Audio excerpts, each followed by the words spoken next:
terminei de almoçar. Eu tô aqui no shopping. Agora são 1h27 da tarde.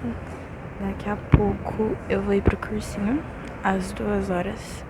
Então falta mais 30 minutinhos pra me descansar, enquanto eu espero dar horário. Eu tava refletindo um pouco hoje sobre como o evangelho, ele vem primeiramente pra mudar a nossa ótica e não a nossa realidade em si. Com certeza nós cremos que nós temos um Deus que muda a realidade, que muda o que pro homem parece impossível, né? Então, tipo, alguém morreu, Jesus vai lá, ok, ressuscita a pessoa. Então, Jesus, ele muda, assim, a nossa realidade e ele cura pessoas, sabe? O que pro ser humano poderia ser impossível, para Deus é possível. Então, o evangelho, Deus, ele vem sim para mudar a nossa realidade. Quando nós estamos em uma situação onde a gente olha a nossa volta e não tem jeito, não tem o que fazer, o evangelho, Cristo, Jesus, Deus, vem sim e muda a realidade, muda a situação, muda o cenário. Só que algo que o Espírito Santo tocou muito forte no meu coração e tem tocado durante esses últimos dias é que antes de mudar a nossa realidade, Cristo vem em nossas vidas para mudar a nossa ótica, para mudar a nossa visão, mudar as nossas lentes, sabe? Mudar o nosso jeito de ver as coisas, o nosso jeito de pensar sobre certas coisas. Muitas vezes Cristo não vai resolver a situação.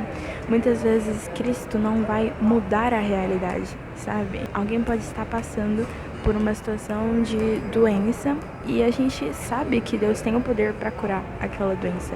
Só que às vezes Deus não vai curar, sabe? Então, às vezes Deus não vai mudar a realidade. Isso não significa que ele não tenha poder para fazer aquilo. Ele tem poder. Mas às vezes Deus não vai curar aquela pessoa. E é isso que eu acho interessante, que Deus vai mudar a nossa ótica sobre aquilo. Então ele vai fazer a gente pensar de jeito diferente sobre aquela doença. E isso é incrível, sabe? Eu talvez não consiga me expressar direito aquilo que eu esteja pensando na minha cabeça, mas é que Deus, ele vem primeiramente para mudar a nossa ótica, mudar a nossa forma de ver e enxergar as coisas, antes de mudar a situação, antes de mudar o cenário, as circunstâncias, a nossa realidade, sabe? Eu acho isso muito interessante, porque Paulo mesmo, ele fala, eu aprendi a viver alegre, a viver contente em toda e qualquer situação, seja passando fome, seja passando necessidade. E isso eu acho incrível, sabe? Porque Deus, ele tinha assim o poder de fazer com que Paulo não passasse fome, mas Paulo passou fome na vida dele, e Paulo viveu contente com aquilo. Por quê? Porque a visão dele sobre aquilo estava mudada, estava regenerada, sabe? E é isso que muda, porque Deus não mudou a realidade, mas ele mudou a ótica, sabe? Ele fez com que Paulo enxergasse aquilo de forma diferente, a ponto de Paulo conseguir se alegrar e ficar contente com aquilo, ao invés de pedir para que Deus mudasse a situação, sabe? Isso é muito importante para que a gente comece de fato a aceitar a vontade de Deus sobre as nossas vidas, sabe? Porque muitas vezes um cenário ruim, uma tribulação, uma tempestade, alguma coisa de ruim, uma circunstância ruim que acontece nas nossas vidas, muitas vezes vem de Deus, ou pode até não ter vindo de Deus, mas muitas vezes Deus não vai mudar a situação, porque Deus tem o poder de usar o ruim, transformar em bom, transformar para o nosso bem. A palavra diz que tudo que Deus faz coopera para o bem daqueles que amam a Deus, sabe? E nós vemos claramente na história de José, que foi vendido pelos seus irmãos e se tornou escravo do Egito. E depois que José se torna governador e ele revê os seus irmãos, ele fala, Deus tornou o mal que vocês fizeram a mim em bem. Então, muitas vezes Deus vai, sim, transformar o mal em bem. Ele vai usar uma circunstância ruim para fazer um milagre, para operar nas nossas vidas, sabe? Para mudar a nossa mentalidade, para nos ensinar coisas muitas vezes. Mas tem vezes que é necessário a gente passar pelas circunstâncias ruins. E é necessário a gente aprender a se alegrar mesmo diante das circunstâncias ruins, sabe? É necessário a gente mudar a nossa ótica, a nossa forma de enxergar as circunstâncias ruins, a entender que Deus vai usar aquilo que é ruim, aquele cenário que é ruim, para nosso bem. Ele vai transformar o mal em bem, independente da forma que ele faça isso. Porque algo que é comum nas nossas vidas é nós que não queremos aceitar o método de Deus. Porque Deus usa métodos que muitas vezes nós não entendemos, sabe? Então, às vezes é difícil pra gente aceitar o método que Deus faz as coisas. Então, ele muitas vezes vai nos ensinar e nos tratar de um jeito que a gente talvez faria diferente. Mas Deus, ele sabe o que é melhor pra nós, sabe? A vontade dele é boa, perfeita e agradável, sabe? A vontade dele é o melhor pra nós. Então, eu acho que a gente precisa começar a mudar a nossa ótica e mudar a nossa forma de oração, sabe?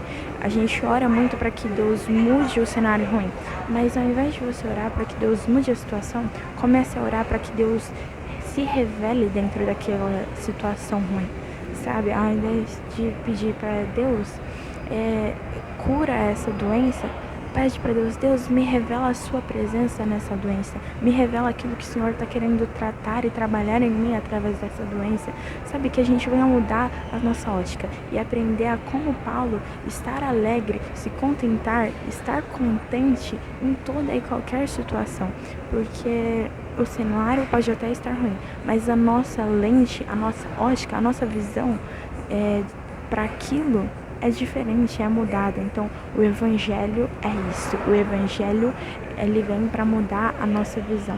Ele vem para mudar a nossa ótica, a nossa forma de ver e enxergar as coisas, sabe? Então, o evangelho, ele muda a nossa realidade, mas antes de mudar a nossa realidade, ele vem para mudar a nossa ótica, a nossa visão. Ele vem como lentes para que nós venhamos enxergar o mundo, enxergar as coisas que acontecem em nossa vida de outra forma. E isso é incrível.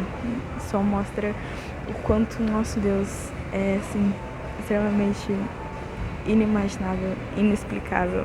Não tem como entender isso, que é um Deus maravilhoso. Agora eu vou esperar dar o horário de ir pro cursinho. Eu vou pro cursinho e depois eu vou pra casa.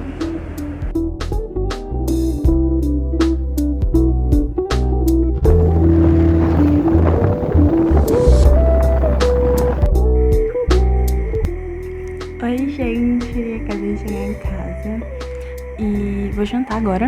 Agora são 7h10 da noite. Vou comer bifezinho, arroz, feijão e vinagrete. Beber uma coquinha, delícia. E hoje eu tô com pressa, vou comer bem rapidinho, porque eu vou sair. Hoje é um dia um pouco diferenciado na minha rotina. É aniversário da minha prima, então a gente vai ir no boliche. Jogar boliche, faz tanto tempo que eu não jogo boliche, gente. Sei nem como joga mais, mas tô animada, vai ser muito divertido. E aí, já eu volto pra falar mais um pouquinho com vocês.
Oi, galera, vim aqui encerrar esse vídeo, esse vlog. Tô prontinha pra dormir já. Hoje foi um dia muito corrido, eu não consegui fazer uma devocional o que é muito chateante pra mim no meu dia. Mas agora são 00:09 e eu tive que dar uma tocadinha no teclado de uma música porque eu sinto que é muito essencial esse momento que a gente tem que passar na presença de Deus. Pelo menos 10 minutos, sabe? Pra realmente contar como o dia valeu a pena, sabe? Não tem como marcar check no dia se você não passou ao menos 5 minutos na presença de Deus. Porque Ele é a razão da nossa existência, sabe? Então, de nada adiantaria eu ter vivido todo esse dia que foi maravilhoso. Foi um dia muito incrível pra mim. E eu amei ter registrado esse dia porque foi muito divertido pra mim.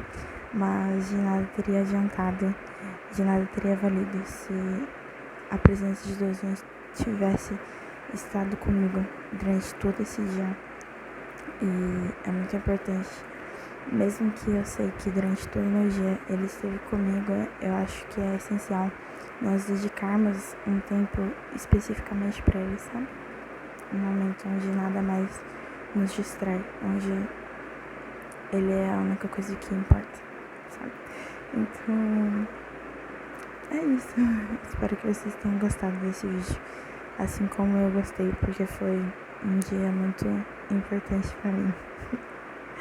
Beijos!